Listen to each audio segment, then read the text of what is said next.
Hello, I'm Sophronia Scott, Director of the Alma College MFA in Creative Writing for the 21st Century, and welcome to another Faculty Friday. This is your chance to get to know a little bit about our wonderful faculty in the program, and today I have with me Benjamin Garcia. Benjamin Garcia's first collection, Thrown in the Throat, was selected by Kazim Ali for the 2019 National Poetry Series. Ben works as a sexual health and harm reduction educator in the Finger Lakes region of New York. A son of Mexican immigrants, he received his BA from the University of New Mexico and his MFA from Cornell University. He had the honor of being a 2019 Lambda Literary Fellow, the 2018 Canto Mundo Fellow at the Palm Beach Poetry Festival, and the 2017 Latinx Scholar at the Frost Place Conference on Poetry. He is the winner of the 2018 Puerto del Sol Poetry Contest and the 2019 Julia Peterkin Flash Fiction Contest. And his poems and essays have appeared everywhere, and also they are forthcoming in publications such as Agni, American Poetry Review, Boston Review, Missouri Review, Kenyon Review, and New England Review. So I'm thrilled to have you with us today, Benjamin, and also on the faculty. I'm thrilled to be here. This is wonderful. Thank you. So what I'd like to talk to you today, we just mentioned that you have your your MFA from Cornell University.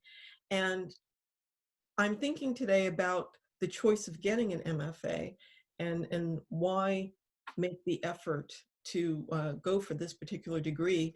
So I'm wanting to talk to you today about what earning your MFA meant for your life.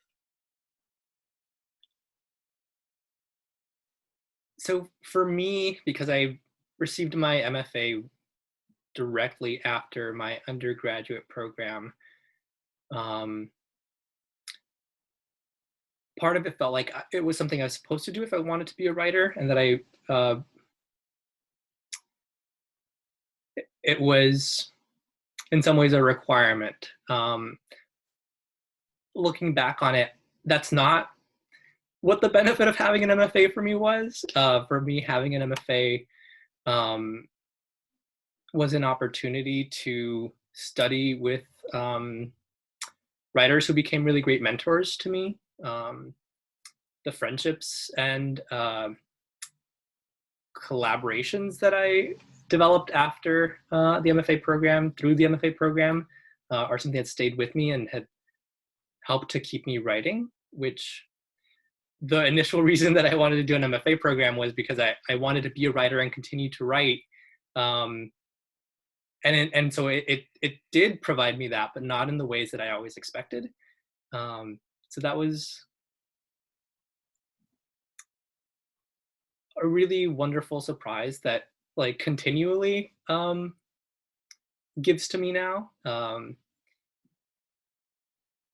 And I think the other thing that it provided me was because I had, I come from like a working class background, and I have been working from a really, really early age. So even though I came out after, I went to my MFA program right after my undergraduate program, it was actually an opportunity to sort of step away from going to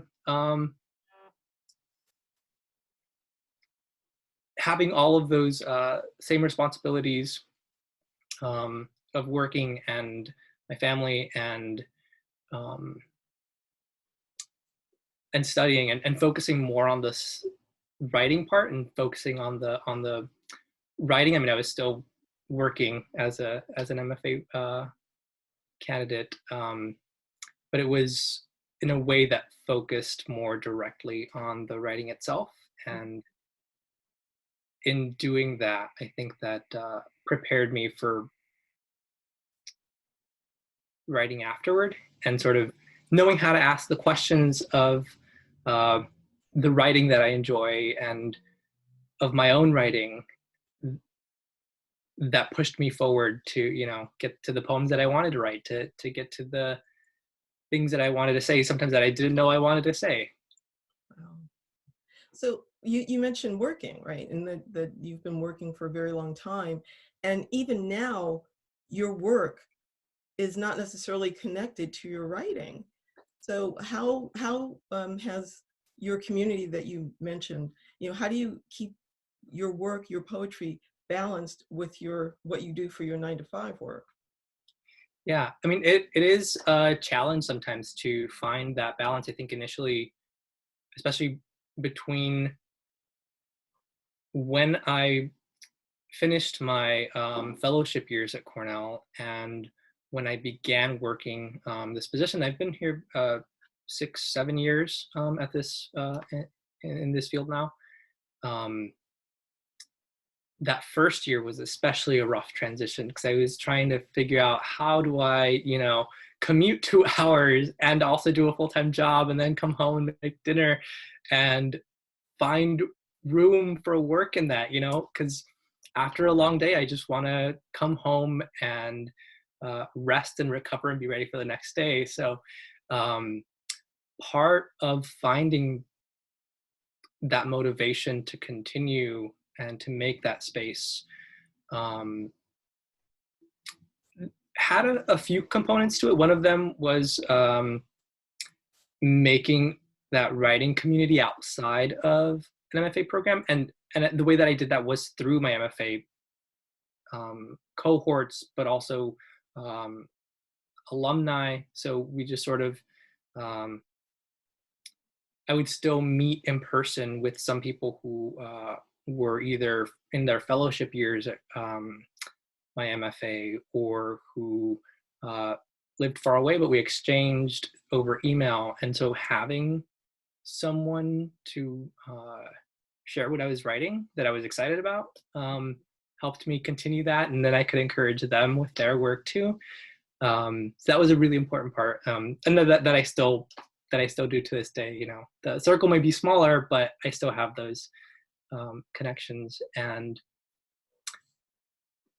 I would say another thing that helped me was, really thinking about why am I working? Why am I doing this day job? Part of it is that I do love it. I do love helping people. I work in HIV, STI prevention. I do a lot of education work, and I, connect people to care. So all of that is really important to me. But part of me was like, why am I collecting a paycheck? Why do I need to continue to have this other than just living? And part of that was to do what I love, which is to write. And um, so in some ways I had to find ways of paying myself first, but with time, like with time for that writing. And then it made, going to work a little bit easier. It made coming back and focusing on those pieces that, were starting to form, because then I can make dinner and relax and then work if I'd started something in the morning and continue with it. And it just made it a little bit easier to do that. Um, but also bringing in some of the stuff that I do for work was an unexpected surprise. So I don't know that I would have written the book that I've written in the way that it exists now without this job. And so I think that finding ways of incorporating like what you are specialized in, what you have access to. One of my professors said basically like you need to find the poems that only you can write, and I think that's part of what working and writing has done for me. Yeah, in order to do that, you have to live, right? You have to live your unique life. So I also like that you have to pay yourself first with time. I feel like we have to put that on a wall or something. That's really wonderful. Well, thank you for sharing with us today, Benjamin. I'm delighted that you're with us and that you're joining us on the faculty. And thank you to the viewers for being with us here today. I'm Sophronia Scott. He's Benjamin Garcia, and we are with the Alma College MFA in Creative Writing. To learn more about our program, just visit our website, alma.edu/MFA. We'll see you again soon. Thank you.